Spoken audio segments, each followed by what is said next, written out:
SBS live streams and podcasts are supported by advertising.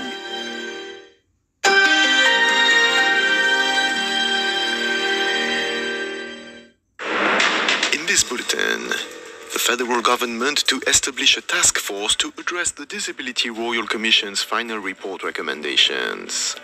Republicans launch an impeachment inquiry against Joe Biden. And in sport, Collingwood and Brisbane prepare to square off in the AFL Grand Finale. With the latest SBS News, I am Julien Heuillet. The federal government is set to assemble a task force to assess the recommendations made in the final report in the Disability Royal Commission inquiry. Social Services Minister Amanda Rishworth says the government will not be responding to any specific findings or recommendations today. The task force will be led by the Social Services Department, but will operate as a whole-of-government effort. Minister for the National Disability Insurance Scheme, Bill Shorten, says a review of the Commission will be handed to him and Mrs. Rishworth next month. What I say to people with disability in Australia is we're getting on with business and we will certainly use the Royal Commission and the valuable stories to be part of that. We understand that this nation can and should do better. But as much as some of this report makes harrowing reading, and as much as there may be some in the disability sector who say we need more done more quickly, I do see this as a moment of national unity. I do see this as a moment where we can paint the horizon for people with disability in Australia. A progress report is due early next year. House Republicans in the United States are launching an impeachment inquiry against President Joe Biden. The first hearing in the inquiry detailed foreign payments made to members of Mr. Biden's family, namely business ventures made by his son Hunter Biden. Those leading the inquiry sought to tie Hunter Biden's conduct to his father. While they did not provide any evidence that the Democratic president had personally benefited, House Oversight Committee Chair James Comer says the American people should demand accountability. For years, President Biden has lied to the American people about his knowledge of and participation in his family's corrupt business schemes. At least 10 times, Joe Biden lied to the American people that he never spoke to his family about their business dealings. He lied by telling the American people that there was an absolute wall between his official government duties and his personal life. Let's be clear, there was no wall. It comes as the president himself launched a wide-ranging attack on former President Donald Trump, labeling him and his MAGA movement a threat to democracy. Some Australian authors are condemning the use of their books to train artificial intelligence after The Atlantic revealed a dataset containing more than 183,000 pirated works. The dataset, known as Books 3, has used works by high-profile writers including Helen Garner, Tim Winton, and Jane Harper to develop generative AI. The Australian Society of Authors has called the lack of consent from authors and the use of their work without compensation as horrifying. Novelist Robbie Arnott says artificial intelligence training could only be ethical if it involves transparency, permission, and payment. I felt like I've been robbed in the street by a bunch of Silicon Valley scumbags.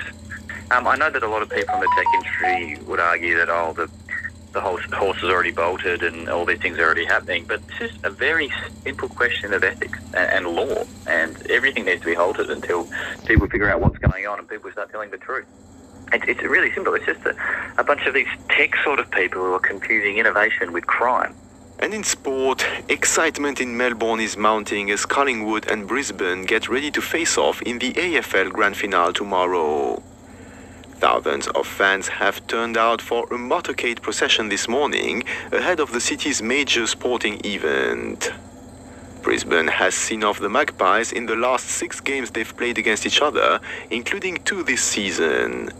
But Collingwood skipper Darcy Moore says he's feeling positive about Saturday's prospects. The whole team has been dreaming for the last week or so since we qualified. It's it's such an exciting, it's why you play footy and you dream of it as a kid. So it's exciting, and then a lovely personal touch as well. If we're successful, my dad will present the cup. So, no, I'm thrilled. Hopefully it happens. But we've done a lot of dreaming, and now it's time to get out there and perform.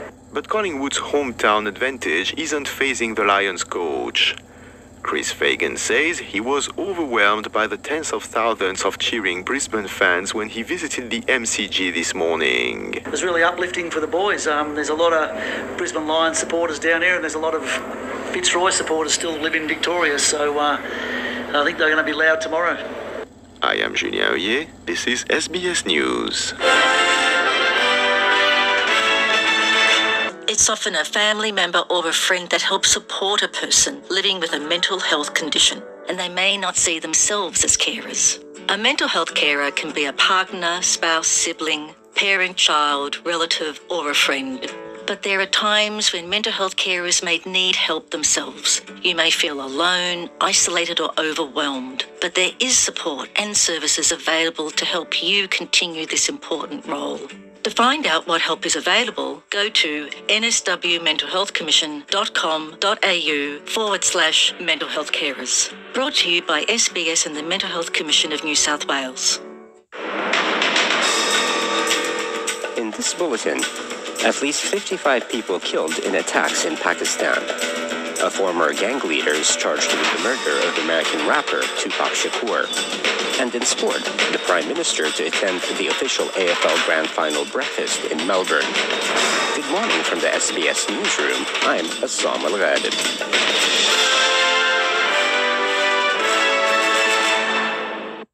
At least 55 people have been killed and dozens injured in a suicide attack and a second blast in Pakistan. The first attack occurred at a religious gathering in Pakistan's Baluchistan province, where people were gathered for a procession to mark the birthday of Prophet Muhammad. The second blast hit a mosque in neighboring Khyber Pakhtunkhwa, killing at least 5 people. No group has claimed responsibility for either attack. This witness describes the moment of the blast in the Baluchistan province. I was passing near to the rally when the blast happened. I don't know the reason, as I became unconscious after the blast. I was scared too. I saw so many bodies lying here and there. Bodies lying for at least 2 hours. No one from the government was here. People shifted the bodies in their own private vehicles. It comes amid a surge in attacks claimed by militant groups in the west of the country. A former gang leader has been charged with the murder of American rapper Tupac Shakur. Tupac was killed in a drive-by shooting in Las Vegas in 1996, and his death is one which has puzzled investigators and fans for almost 3 decades. Dwayne Kefe D. Davis has been indicted by a grand jury in Nevada. The Disability Royal Commission has tabled its final report following 4 years of hearings and evidence given by almost 10,000 Australians in public testimonies, written submissions, and private sessions. The report acknowledges the high levels of violence and abuse, neglect, and exploitation experienced by people living with disability in Australia and called for significant change. Among the key reforms it proposes are the establishment of a new Disability Rights Act and anti-vilification protections, as well as improved and more culturally safe access to disability support for First Nations people and diverse Australians. CEO of Women with Disabilities Australia, Caroline Fromader, says it was a day of mixed emotions. We are a wealthy country. There's absolutely no excuse that we are still seeing practices like forced sterilisation, forced contraception, people with disability being segregated into special schools, group homes. In many ways, for advocates, for many of us, our work starts now. The tabling of the report marks what many hope is a turning point in how Australia manages the disability sector. While the recommendations are largely supported, some question how effective the implementation process will be. Dwayne Cranfield from the National Ethnic Disability Alliance says putting the recommended changes into action effectively will require careful consideration. This will add layers to the bureaucracy, and that's always problematic. Again, it's about how do we implement it without it becoming burdensome and making more work for the sector. The federal government is set to assemble a task force to assess the recommendations made in the final report. The task force will be led by the Social Services Department, but will operate as a whole of government effort, and its findings will be handed down next month. A major housing development on the outskirts of Adelaide has stopped after the discovery of what's believed to be one of the largest ancient burial grounds in South Australia. The site, currently under development for a new suburb called Riverlea, contains the skeletal remains of at least 31 ancestors across 2 areas, according to Aboriginal heritage workers. The developer, Walker Corporation, is now seeking the government's approval to excavate and remove the ancestral remains to make way for the planned construction of 12,000 new homes over 15 years. Development is now on hold as it is illegal to impact Aboriginal heritage without government approval. Heritage workers like Tim Argius from Garna Yerta Aboriginal Corporation says Garna traditional owners don't want any more remains to be excavated. What I'm hearing from members of Garna is that we don't want our ancestors dug up anymore. That's been very loud and clear. And I think that's the sort of thing that we need to start planning for with future developments. Anthony Albanese will be looking to kick a goal for the yes vote in the voice referendum when he lines up for the official AFL Grand Final breakfast in Melbourne. More than 100,000 people will fill the MCG today as Collingwood takes on Brisbane. Before the game, fans, dignitaries and footy officials will gather at the Melbourne Convention and Exhibition Centre for the annual North Melbourne Grand Final breakfast as the lead-up to the biggest footy game of the year reaches fever pitch. The Prime Minister's speech will likely focus on the yes vote as polling day approaches. The vote on the Indigenous voice to Parliament is only weeks away, with early voting to start on Monday before the 14th of October poll. With the latest from the SBS Newsroom, I'm Assam Al-Ghadib.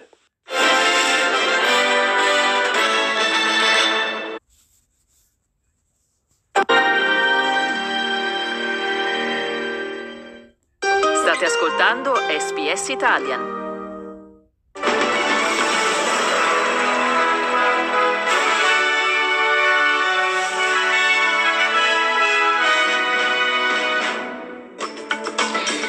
Australia, presentate le conclusioni dell'inchiesta su abusi e maltrattamenti verso persone con disabilità. Il governo vara una task force per affrontare il problema. Vertice di Malta, i leader dei paesi del Mediterraneo chiedono all'Europa una soluzione comune per gestire i flussi migratori. Pakistan, attentati suicidi davanti a 2 moschee, bilancio provvisorio di 55 vittime. Sport, AFL, oggi all'MCG, la Grand Final.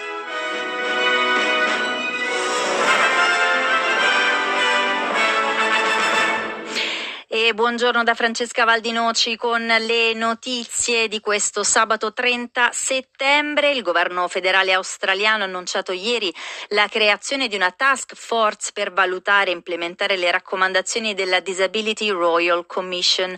Dopo 4 anni di lavoro durante i quali sono state ascoltate 10.000 testimonianze, la relazione finale della commissione d'inchiesta è stata presentata ieri ed è il risultato della più importante inchiesta su abusi e sfruttamento verso persone con disabilità nella storia australiana. In 22 punti l'inchiesta suggerisce una serie di raccomandazioni su come migliorare la legislazione, le pratiche e le strutture dedicate ai diversamente abili. La task force annunciata dal governo sarà guidata dal Dipartimento dei Servizi Sociali per coordinare la sua risposta alle raccomandazioni della Commissione reale. Secondo il ministro per il National Disability Insurance Scheme o NDIS, Bill Shorten, nonostante il preoccupante quadro emerso, le conclusioni di questa indagine offrono un'occasione di riflessione e di unità nazionale. What I say to people with disability in Australia is we're getting on with business. And we will certainly use the Royal Commission and the valuable stories to be part of that. We understand that this nation can and should do better. But as much as some of this report makes harrowing reading, and as much as there may be some in the disability sector who say we need more done more quickly, I do see this as a moment of national unity. I do see this as a moment where we can paint the horizon for people with disability in Australia. Queste le parole di Bill Shorten. Intanto continuano ad arrivare le reazioni al documento finale della Disability Royal Commission, soprattutto da parte delle associazioni che sostengono i disabili e le loro famiglie. Per molti il quadro emerso non è una sorpresa, ma nonostante questo, come sostiene la presidente di People with Disability Australia, Nicole Lee, è un giorno difficile per molti. It's both heartening to see these recommendations and to see such a large report come out, and we're with the government on wanting to see these recommendations rolled out, but it's really hard knowing that change comes really slowly, and right now we know tomorrow our lives will continue to contain violence and abuse. We know in the next 6 to 12 months or even 5 years our lives will contain exclusion from the rest of the community. La task force del governo presenterà una prima analisi delle raccomandazioni della Disability Royal Commission il mese prossimo. Adesso andiamo all'estero. Si è chiuso poche ore fa a Malta il Med 9, un vertice a porte chiuse tra i leader di 9 paesi che si affacciano sul Mediterraneo con l'obiettivo di trovare una maggiore collaborazione nella gestione dei flussi migratori. Presente al summit ovviamente anche l'Italia. Nel documento finale dei Med si chiede all'Europa di trovare una risposta coordinata e comune alla questione migranti. In questo senso la posizione ricalca quella italiana e Giorgia Meloni avverte: il problema migratorio non può essere un problema di un solo paese. Ma la Presidente del Consiglio è anche tornata sulle tensioni tra Italia e Germania, montate nei giorni scorsi a causa del finanziamento di Berlino a navi ONG per i salvataggi in mare. Non si può fare solidarietà con i confini degli altri, ha aggiunto la Meloni dalla Valletta. Se loro vogliono tornare indietro sulle regole delle organizzazioni non governative, allora noi proponiamo un altro emendamento in forza del quale il paese responsabile dell'accoglienza dei migranti che vengono trasportati sulla nave di un'organizzazione non governativa è quello della bandiera della nave dell'organizzazione non governativa. E mentre aumentano le distanze con la Germania, l'Italia riapre viceversa il dialogo con la Francia. A conclusione del vertice, la Premier Meloni ha incontrato il presidente Emmanuel Macron e la presidente della Commissione europea Ursula von der Leyen. Dopo il faccia a faccia, il presidente francese ha dichiarato che l'incontro è stato positivo e che con la Commissione europea è stato trovato un approccio condiviso per dare una risposta comune a questa sfida europea. Penso che la capacità europea di prevenire questi flussi sia la chiave, ha concluso Macron. Ora ci spostiamo in Pakistan, dove è di 55 morti il bilancio provvisorio di 2 attacchi suicidi avvenuti nel sud-ovest del paese. I feriti al momento sono decine, ma secondo le autorità locali il numero è destinato a salire perché sarebbero ancora molte le persone intrappolate sotto le macerie delle moschee crollate. La prima bomba è esplosa in Baluchistan, la più grande provincia pakistana, dove erano in corso delle celebrazioni religiose. Ascoltiamo le parole di un testimone. I was passing near to the rally when the blast happened. I don't know the reason, as I became unconscious after the blast. I was scared too. I saw so many bodies lying here and there, bodies lying for at least 2 hours. No one from the government was here. People shifted the bodies in their own private vehicles.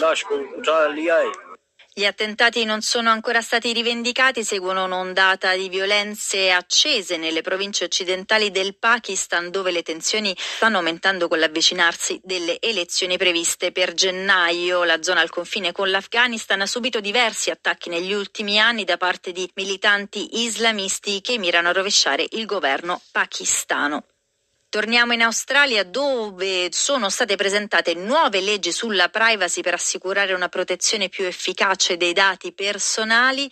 Le nuove norme riconoscono l'interesse pubblico nella protezione della privacy e l'importanza della protezione delle informazioni personali. Il garante della privacy svilupperà linee guida in cui gli utenti potranno eliminare o ripristinare le informazioni personali, oltre a creare delle linee guida su come proteggere i propri dati online. Nicole Stevenson, responsabile della privacy presso Information Integrity Solution, un'azienda privata che offre servizi legati alla tutela della privacy, ha accolto positivamente la proposta del governo, in particolare la ridefinizione delle informazioni personali di un individuo. Ascoltiamo. Look, probably the biggest win is the agreement of the government that the definition of personal information needs to be rendered fit for purpose. So in today's landscape of digital and data and everything connected and data broking and surveillance capitalism more broadly, what we had was a definition for personal information that did not acknowledge that individuals can be recognized as distinct from others, right? And targeted and traced and tracked on as a result, even if their precise identity is not known. Le nuove leggi, secondo le intenzioni del governo, entreranno in vigore il prossimo anno.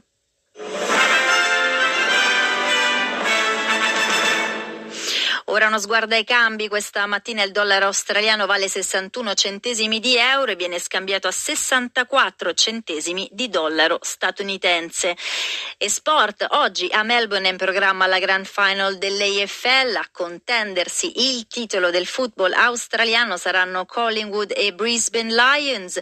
La formazione del Queensland, che si è aggiudicata gli ultimi 6 confronti diretti, non disputa una Grand Final dal 2003, quando vinse proprio sui Magpies.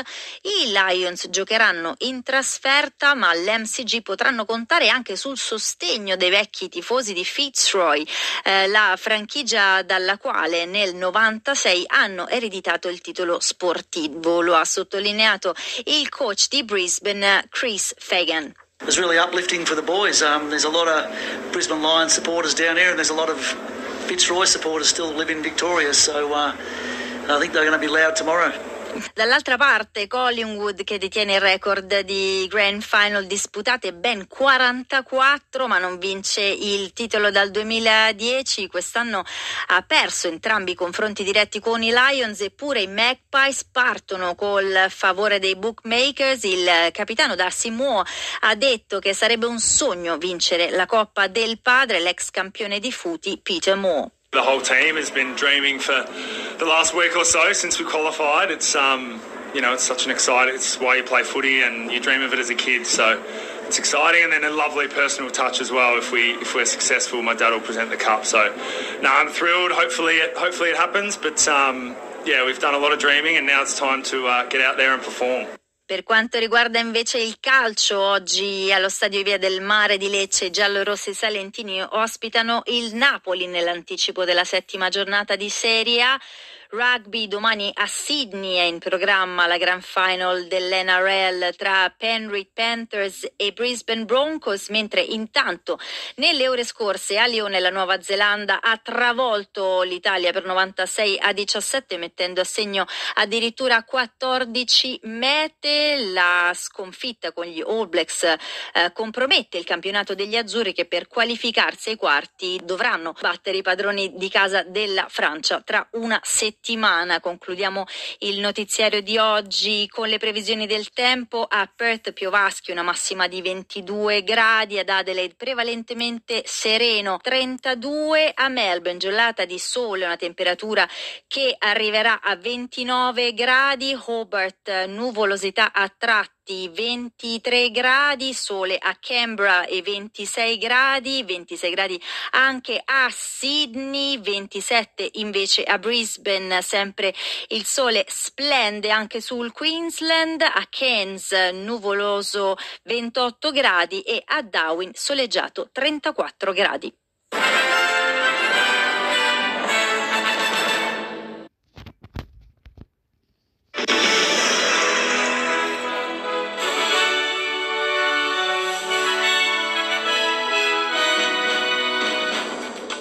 Sau đây là các tin chính trong bản tin nhanh tối nay. 3 người đàn ông bị buộc tội sau vụ ẩu đả đâm nhau ở Brisbane. Các nhà lãnh đạo Liên minh châu Âu kêu gọi hành động về vấn đề di cư. Các vận động viên được phép đội khăn trùm đầu bên trong làng Olympic tại Thế vận hội Paris năm tới. Và hãng xe điện Việt Nam VinFast cân nhắc mở nhà máy sản xuất ở Ấn Độ.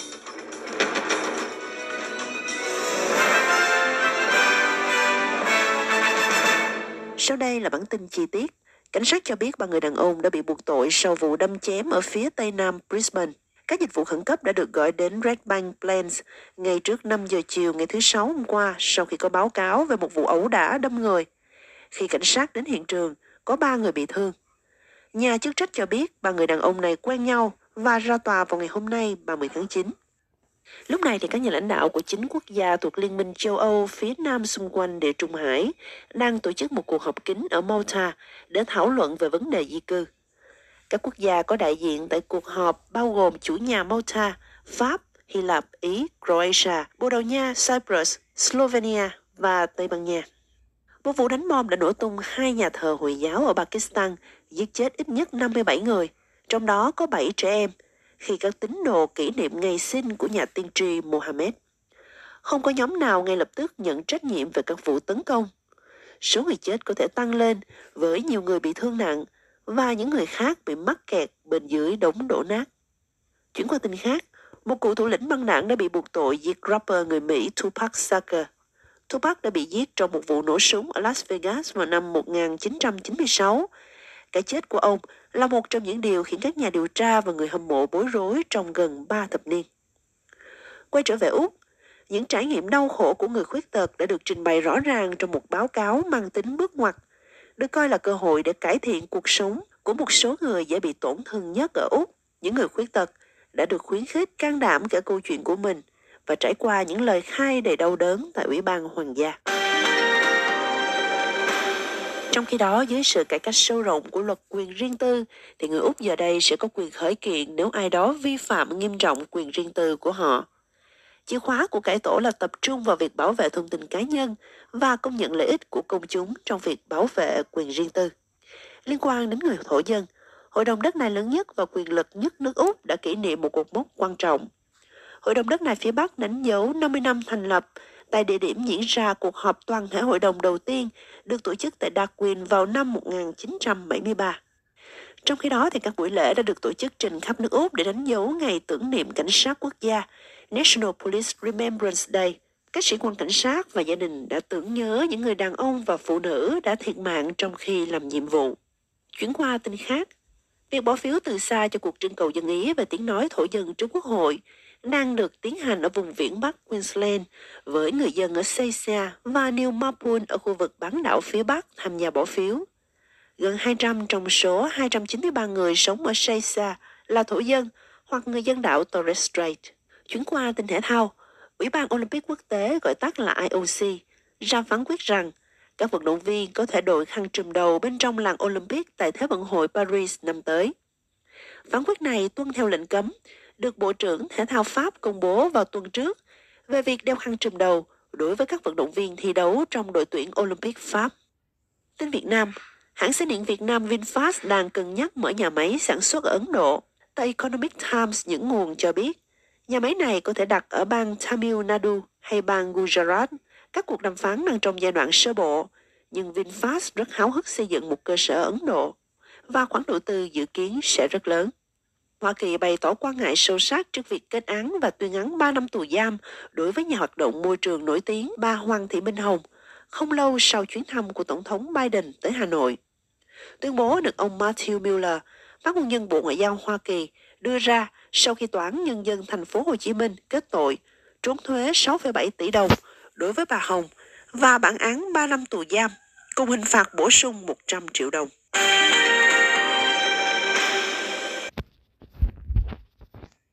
Died in Sydney after his boat was capsized by...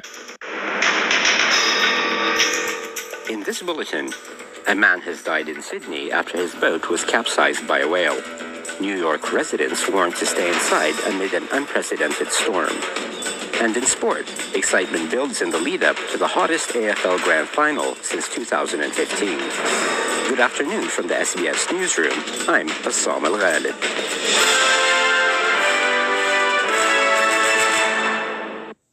One man has died and another is in a stable condition in hospital after a boat capsized in Sydney. The boat was reportedly struck by a whale off Cape Banks at La Perouse at about 6 a.m. this morning.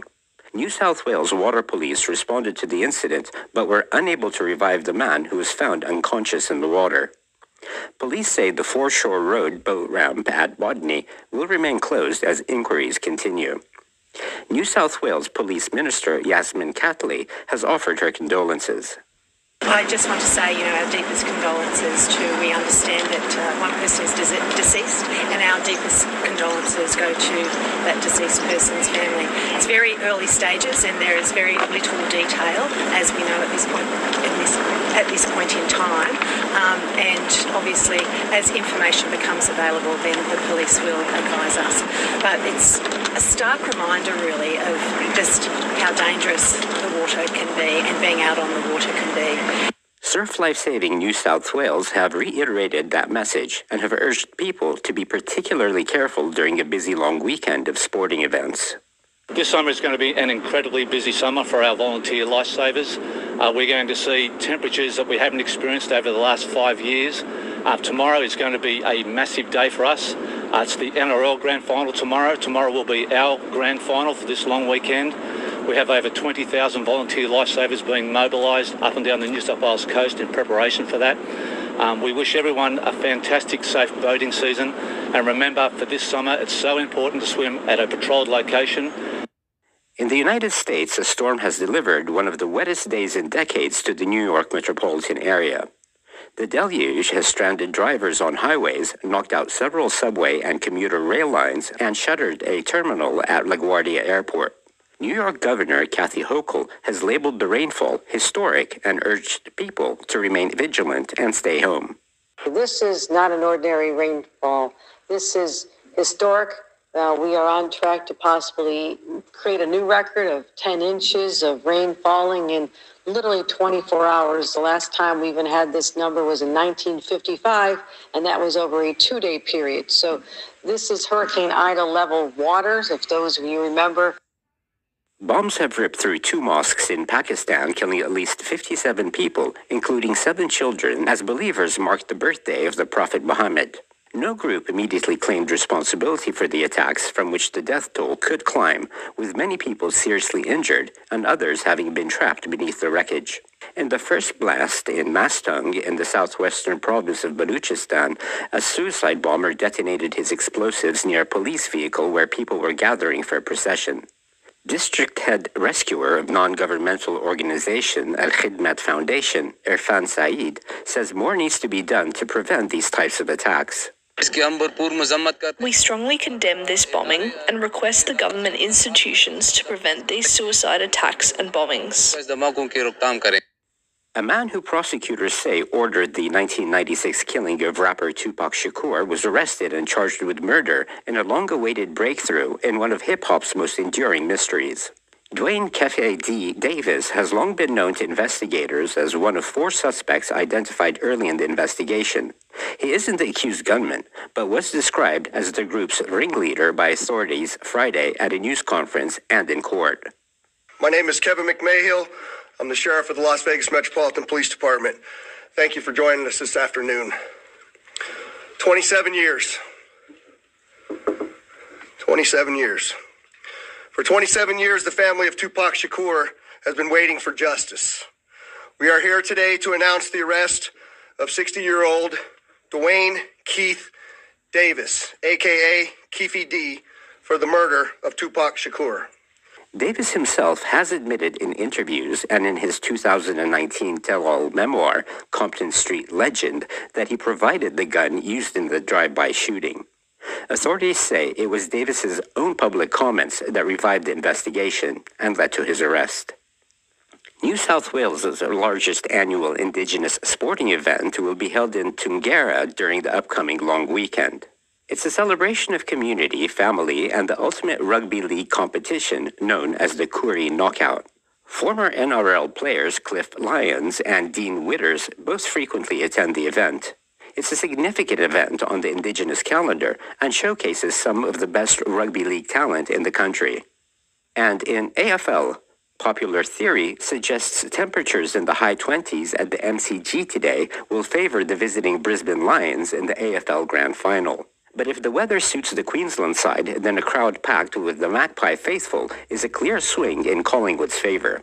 It is set to be one of the warmest season deciders in history, although likely below the record 31.3 degrees reached on a 2015 scorcher when Hawthorn beat West Coast for the flag. Outside the MCG, not all fans are attending the game. Some told Channel 7 they're just there to soak up the atmosphere. I am, and it's just wonderful. It's the third year I've come in for this, and I barracked for Collingwood for the first 20 years of my life, met my husband. With the latest from the SBS Newsroom, I'm Assam Al-Ghadid.